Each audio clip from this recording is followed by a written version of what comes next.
Morning class. देखिए physics का class है आपका और डेट है 6।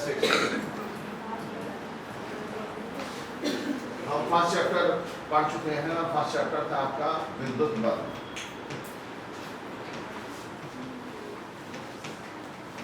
सभी बच्चे इसके बारे में जान गए होंगे। जब दो स्टेशनरी पॉइंट चार्जेस, जिसे हमने Q1 Q2 कहा, एक स्मॉल डिस्टेंस r से सेपरेट होते हैं तो उनमें आकर्षण या प्रतिकर्षण का बल लगने लगता है। अगर एक ही तरह के होंगे तो प्रतिकर्षण का बल लगेगा और विपरीत तरह के होंगे तो आकर्षण का बल लगेगा, जिसे हम कूलम्ब्स लॉ कहते हैं। और वो आता है F=1/4πε0 Q1 Q2/r²। कूलम्ब का नियम ये था कि F डायरेक्टली प्रोपोर्शनल होता है Q1 Q2 से। F डायरेक्टली प्रोपोर्शनल होता है 1/r² के। जब इन दोनों को जोड़ देंगे तो F डायरेक्टली प्रोपोर्शनल हो जाएगा Q1 Q2/r²। ये प्रोपोर्शनलिटी का साइन हटा देते हैं, इसकी जगह लिखते हैं ये कांस्टेंट टर्म है 1/4π लिख देते हैं। इसका वैल्यू कितना होता है 9 × 10⁹9। 9 × 10⁹9 तो 9 × 10⁹9 इसका वैल्यू हो गया। तो फोर्स आ जाएगा F आ जाएगा 1/4πε0 Q1 Q2/r²। Force vector quantity और यूनिट न्यूटन होता है। वेक्टर क्वांटिटी है तो उसका डायरेक्शन भी हमें पता होना चाहिए। क्या हुआ?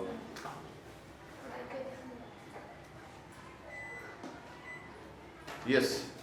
तो जो वैल्यू है, जो F है, उसका डायरेक्शन पता होना चाहिए। जब ये सिमिलर टाइप के होंगे, ये भी नेगेटिव ये भी, तो बाहर की तरफ होगा फोर्स का डायरेक्शन। और जब ये अपोजिट टाइप के होंगे तो एलोंग होगा, लेकिन उन दोनों को ज्वाइन करने वाली लाइन के एलोंग होगा, यानी कि उस पर होगा। तो ये इस तरह से आप देख पा रहे हैं, ये ऐसे फोर्स लगेगा, इस पर इधर फोर्स लगेगा। तो फोर्स वेक्टर क्वांटिटी है। कोई बता सकता है वेक्टर क्वांटिटी किसे कहते हैं? सदिश राशियां बताओ बेटे। सदिश जिसकी डायरेक्शन होती है, जिसकी भी डायरेक्शन। वे राशियां जिन्हें निरूपित करने के लिए दिशा और परिमाण दोनों की आवश्यकता होती है। तो सदिश कौन है? वे राशियां जिनमें दिशा चाहिए प्लस परिमाण, वे राशियां सदिश होती हैं। सदिश को इंग्लिश में वेक्टर कहते हैं, राइट। और दूसरी होती है अदिश, जिन्हें निरूपित करने के लिए सिर्फ परिमाण चाहिए। जिन्हें निरूपित करने के लिए सिर्फ परिमाण की आवश्यकता होती है। जिन्हें निरूपित करने के लिए सिर्फ परिमाण की आवश्यकता होती है, दिशा की नहीं। जैसे बल एक सदिश राशि है। दरवाजा है, या तो वो धक्का देकर खुलेगा या खींचकर खुलेगा। तो हमें ये बताना पड़ेगा कि किधर फोर्स लगाना है। धक्का देंगे तो यूं, खींचेंगे तो यूं, दिशा बताइए हमने। लेकिन अगर हम द्रव्यमान लें, प्रेशर लें, तो उनमें दिशा की आवश्यकता नहीं होती, इसलिए वो अदिश राशियां हैं। तो कोई भी राशि सदिश हो सकती है या अदिश हो सकती है। एक प्रकार की और होती है, वो टेंसर होती है, जिनमें दिशा और परिमाण तो होता है, लेकिन उसके बाद भी वो एक नियम है, लॉ ऑफ पैरेललोग्राम और वेक्टर एडिशन, उसका फॉलो नहीं करती। तो जो ना सदिश है ना अदिश है, वो टेंसर है, ठीक। तो ये राशियों का प्रकार डिवीजन है कि क्या रिक्वायरमेंट होता है उनको निरूपित करने के लिए, उसके आधार पर। ये फोर्स का फार्मूला हमने पता कर लिया, राइट। मैंने आपको ये भी बताया था, जो फोर्स डेवलप हो रहा है, ये -Q है, ये +Q है, तो कोई रस्सी तो इनके बीच में बंधी नहीं है। तो कौन है? इलेक्ट्रिक लाइन्स ऑफ फोर्सेस हैं। इलेक्ट्रिक लाइन्स ऑफ फोर्सेस के कारण वो फोर्स लगता है। ये जरूरी नहीं है कि ये टच्ड फोर्स हो, यानी कि कांटेक्ट फोर्स नहीं है। बिना कांटेक्ट में होने के भी फोर्स लग रहा है। जैसे ये है, इसे तो मैं उठाकर इधर रख रहा हूँ या इधर कर रहा हूँ, तो ये कांटेक्ट फोर्स की वजह से हो रहा है। लेकिन अगर हम बिना कांटेक्ट फोर्स के कारण भी हो सकता है, जैसे ये पॉजिटिव और नेगेटिव चार्ज है, वो खींचेंगे। क्यों खींचेंगे? इलेक्ट्रिक लाइन्स ऑफ फोर्सेस की वजह से। इलेक्ट्रिक लाइन्स ऑफ फोर्सेस क्या है? इमेजिनरी कर्व है जो कंटिन्यूअसली इलेक्ट्रिक फील्ड का डायरेक्शन को बताते हैं, ठीक। या इलेक्ट्रिक लाइन्स ऑफ फोर्स क्या होता है? मान लीजिए ये पॉजिटिव चार्ज है,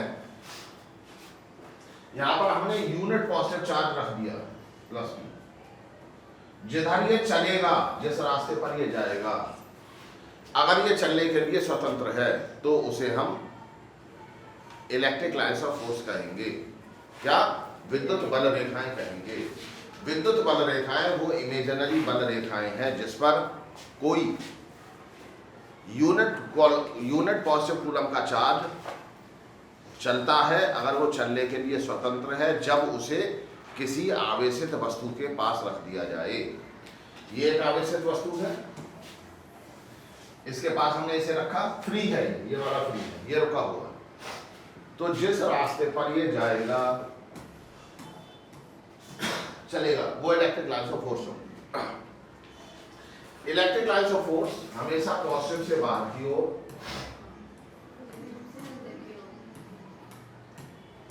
और नेगेटिव से अंदर की ओर आती है।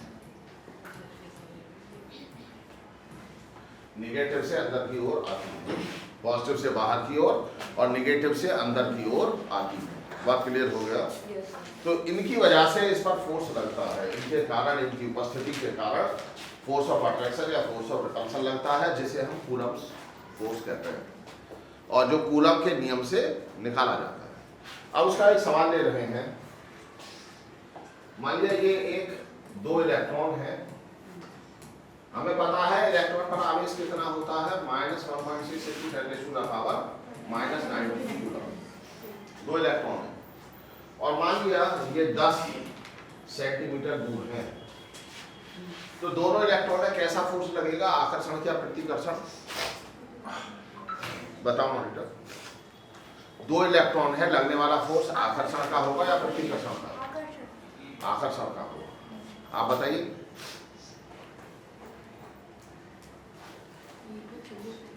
क्या दोनों इलेक्ट्रॉन एक दूसरे को खींचेंगे?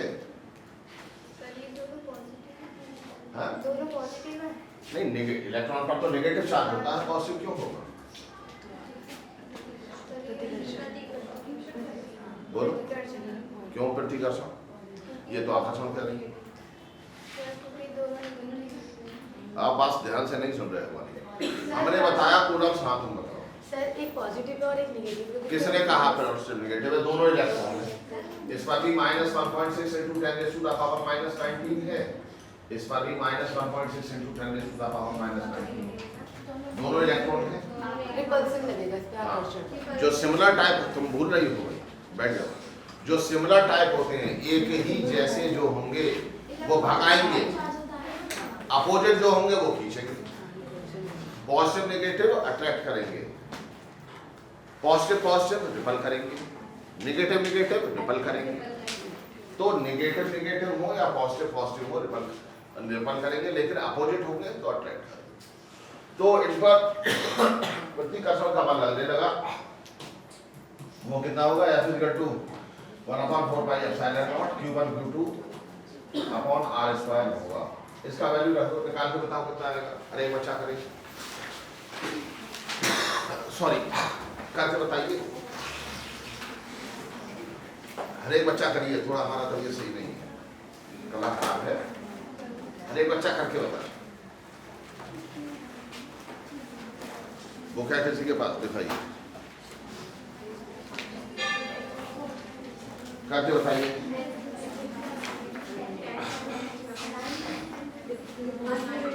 बोलना नहीं है।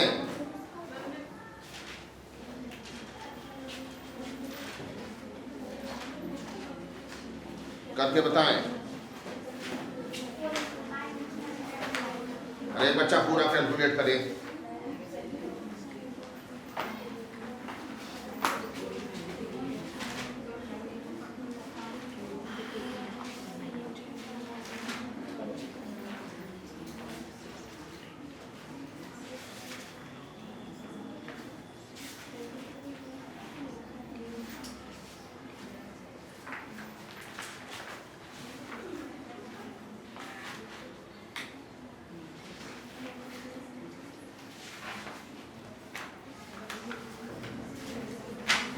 एवरीबडी सॉल्व इट क्विकली करें।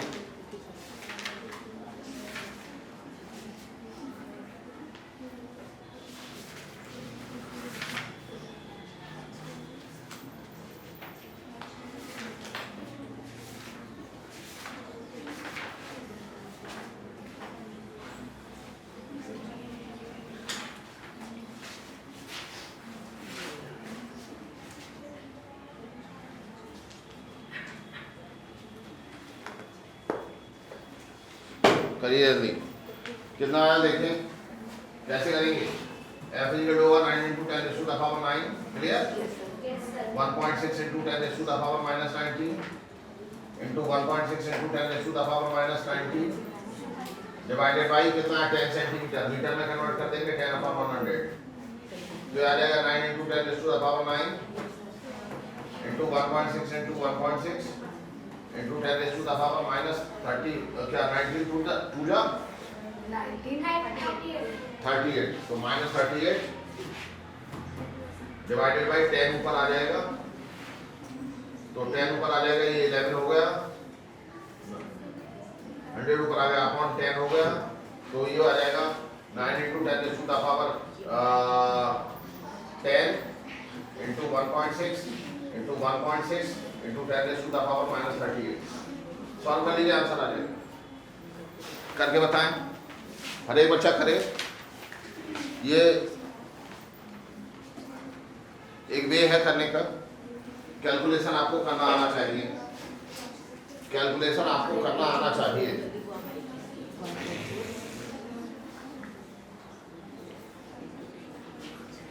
सामने देखें सारे बच्चे और इसे सॉल्व करें। नोट कर लीजिए, सॉल्व आप कर सकते हैं, मैं दूसरा क्वेश्चन करवा रहा हूँ। बात क्लियर हुआ, कुछ बात समझ में आई? आगे लेते हैं। देखें, अब मान लिया कि एक हमारे पास 2 इलेक्ट्रॉन यहाँ है और यहाँ पर एक प्रोटॉन है। समझिए बेटे, 2 इलेक्ट्रॉन है, एक प्रोटॉन है, इनके बीच क्या डिस्टेंस 1 मीटर है। दोनों के बीच लगने वाला फोर्स बताना है। अब पहले तो ये बताएं, आकर्षण का लगेगा प्रतिकर्षण का, आप बताइए। आकर्षण होगा प्रतिकर्षण, 2 इलेक्ट्रॉन है, एक प्रोटॉन, आकर्षण का होगा। किसने और कौन बता रहा है कैसा होगा, आप बताएं। क्या नाम है आपका लड़की? What is your name? सब क्या? शगुन शर्मा, वेरी गुड। बताएं शगुन। आकर्षण होगा प्रतिकर्षण। एक प्रोटॉन है, 2 इलेक्ट्रॉन है। एक प्रोटॉन है, 2 इलेक्ट्रॉन है। हाँ बताओ, पीछे हाथ उठा रहे हो। रिपल्शन होगा, आकर्षण होगा। तुम कंफ्यूज हो रही हो। अगर दोनों सेम है, एक प्रोटॉन है एक इलेक्ट्रॉन है, तो आकर्षण होगा। दोनों प्रोटॉन है, रिपल्सन होगा। दोनों इलेक्ट्रॉन है, रिपल्सन होगा। एक जैसे रिपल्सन, अपोजिट आकर्षण। इतनी सी बात नहीं समझ पा। यदि बैठ जाओ, यदि दोनों चार्ज अपोजिट टाइप के हैं, एक पॉजिटिव है एक नेगेटिव है, तो आकर्षण होगा। दोनों एक ही तरह के हैं, प्रतिकर्षण होगा। बात क्लियर हो गई? Yes sir. 2 इलेक्ट्रॉन है, तो 2 into 10 raised to 2 into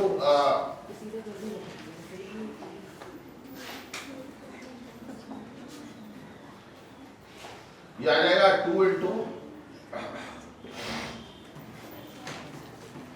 1.6 into 10 raised to the power minus 19। ये तो एक पर चार्ज हो गया। प्रोटॉन पर चार्ज कितना होता है? 1.6 into 10 raised to the power minus 19। ये पॉजिटिव होगा, ये नेगेटिव होगा। अब फोर्स लगेगा क्या? F इक्वल होगा 1/4 pi epsilon naught Q1 Q2 upon R square. निकालो, निकालिए इसे।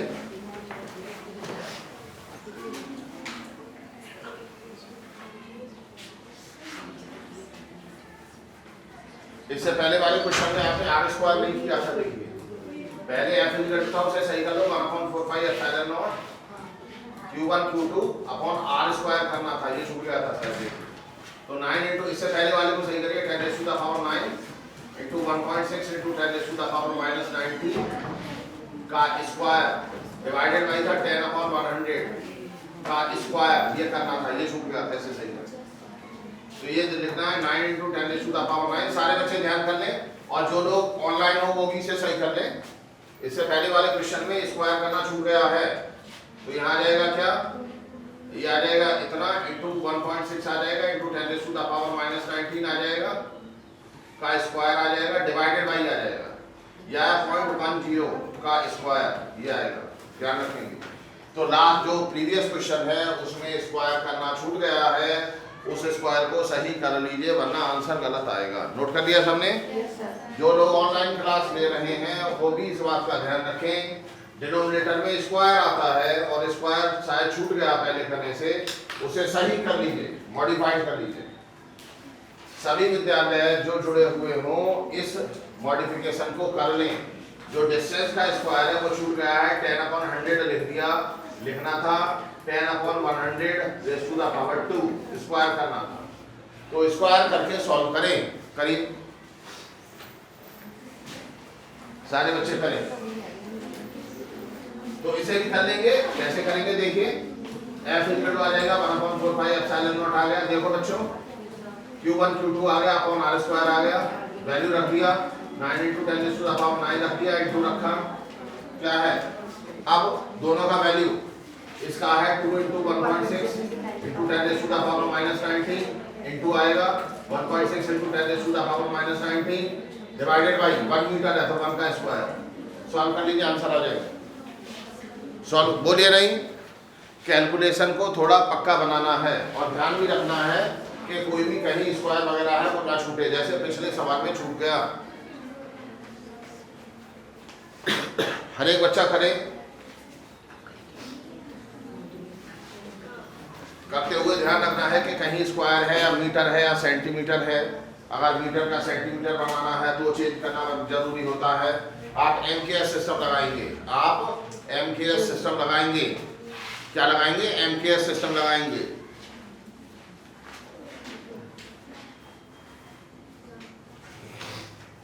आप MKS सिस्टम लगाएंगे।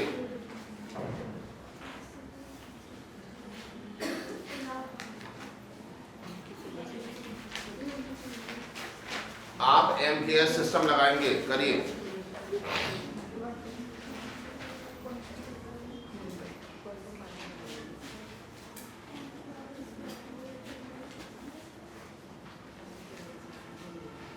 कर लेंगे इसे सॉल्व, गुणा भागी तो करना है, कर लोगे, आगे चल रहे हैं देखिए। अब मान लिया एक दूसरा सवाल देते हैं, देखिए समझिए। ये ट्रायंगल है, कैसा, ये ट्रायंगल है। अब कैसा ट्रायंगल है ये तो लाइट आएगी, चलो बेटा बंद करो।